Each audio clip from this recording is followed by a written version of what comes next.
Hey everyone! Today we're talking about something super important. How to take that creative skill you have, the thing you absolutely love doing, and turn it into a real, actual business that pays the bills. It can feel like a huge leap, but trust me, there's a blueprint for it. Let's get into it. So, you're an amazing designer, or a killer writer, or a video editing wizard. That's awesome. But how do you get people to pay you for it? There's this huge gap, right, between being good at your craft and actually running a successful business.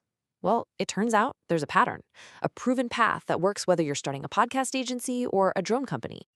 And to make this really practical, we're going to follow 5 different business ideas through this whole process. We're talking a podcast agency, a drone videography service, a productized video editing business, a super niche content agency, and a custom branding studio. We'll use these guys as our examples every single step of the way. So, here's our game plan.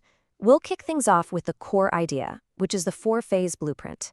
Then we're going to break down each phase one by one, testing your idea, building your business machine, and finally launching and growing. By the end of this, you'll see the exact pattern you can use for your own thing.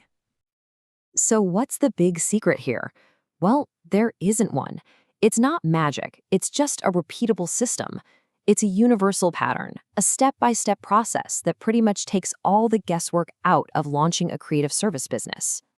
And here it is, 4 simple phases: validation, foundation, building, and launch and grow. This is your roadmap.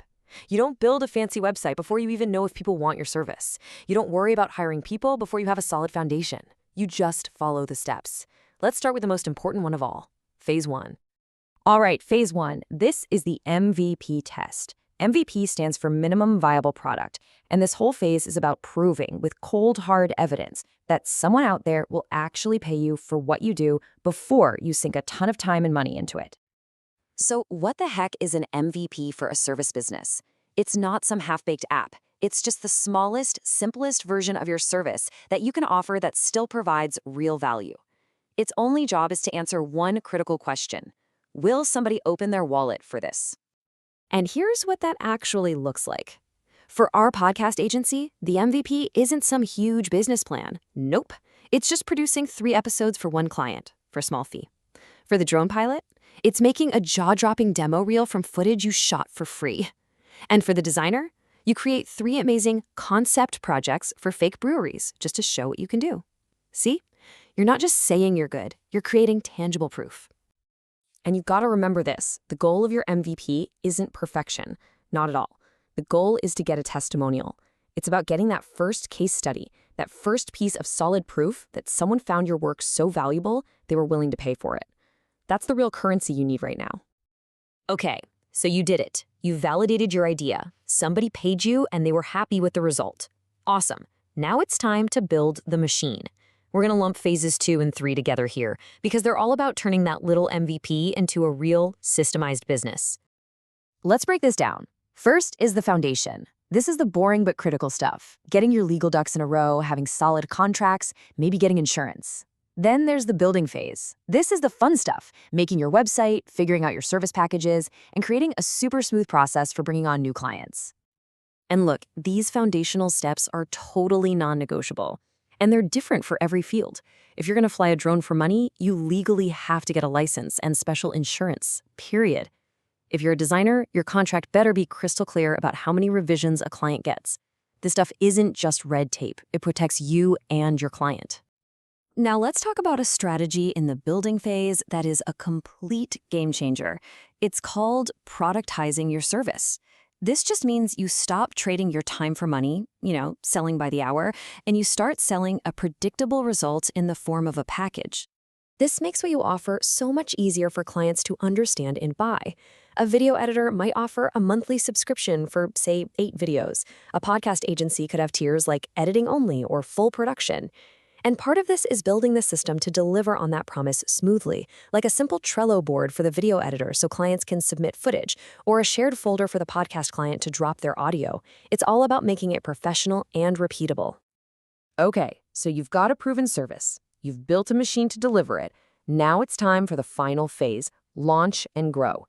And the key to growth isn't just shouting from the rooftops. It's all about laser-focused niche marketing. I really can't say this enough. The single biggest mistake creative entrepreneurs make is trying to be everything to everyone. The real secret is to go narrow. Become the absolute go-to expert for a very specific kind of client. Your marketing suddenly becomes 100 times easier and way more effective. And here's what that actually looks like. If your niche is branding for breweries, you don't run generic Facebook ads. You go to craft beer festivals and actually talk to people. If you do drone videography for construction, you go to real estate meetups and show them your demo reel. That fintech content agency, you find the marketing directors on LinkedIn and pitch them directly. It's about fishing exactly where you know your fish are. So let's wrap this all up. It doesn't matter if you're a writer, a videographer, or a designer. That feeling of chaos when you're starting a business, it can be tamed. You just have to follow this clear, logical pattern. Here it is one last time. First, you validate your idea with a tiny MVP. Then, you build your legal and operational foundation. After that, you systemize and package up your service. And finally, you launch with super focused marketing to your specific niche. You gotta remember, the pattern is the path. Don't get overwhelmed by the 100 different things you could be doing. Just focus on the very next step in the blueprint. Validate, build, and then launch. So, I want to leave you with a challenge. Forget about the perfect website or the fancy business cards for a second. What is the absolute smallest, simplest version of your service, your MVP, that you could create and offer to someone, not next month, but this week? Because that right there is where your journey really begins.